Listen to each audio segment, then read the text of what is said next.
about a little baby born long ago in Egypt. His name was Moses. So Laura did not listen anymore. She knew all about Moses and the bulrushes.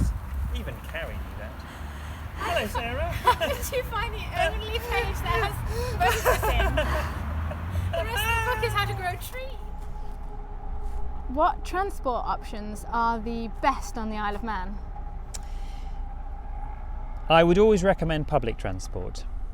The reason being is they're already providing a public service, and whilst they're underutilised, it might not be any more environmentally friendly for you to be getting on a bus that's only got 10 passengers on than it is to drive your car solo. However, encouraging people to get out of their cars and into transport will mean there's a much higher occupancy rate of the buses, and therefore they then become an absolutely obvious solution when it comes to reducing carbon footprint. What if there is no practical option for a bus? Okay, so you want to put pressure, ideally you want to put pressure right to MHK and encourage a bus route that isn't already available. If you can't do that, then car sharing makes a big difference, because you can halve your emissions simply by having 2 people in a car, and obviously more if you have more people in a car. And what about when I want to travel a little further afield, to England, say? Yes. So if you're going across, you have to consider that the least environmentally friendly form of transport will be the domestic flight, or at least between here and the UK. So the very short distances because of takeoff and landing.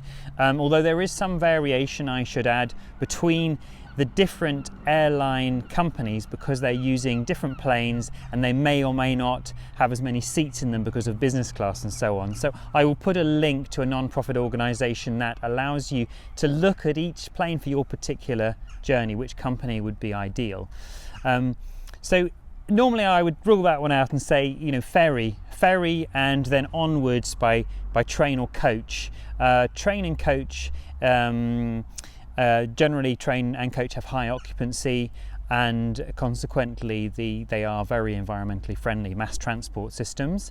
The ferry, it actually uses less fuel to transport your car the same distance on a ferry as it does for you to drive your car solo that same distance.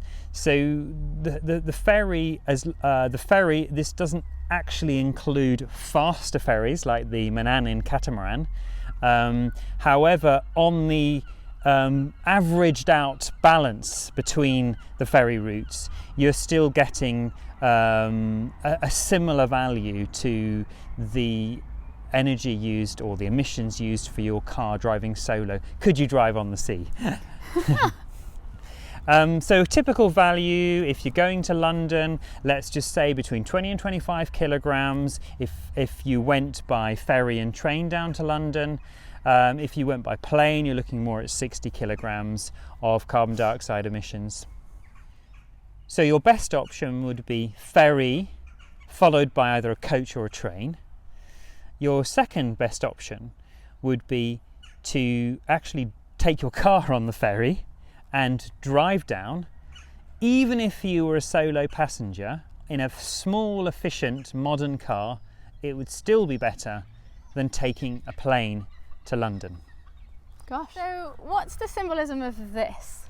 Well, since we were doing an episode on transport, I thought I'd take you here into the Mackel Garden.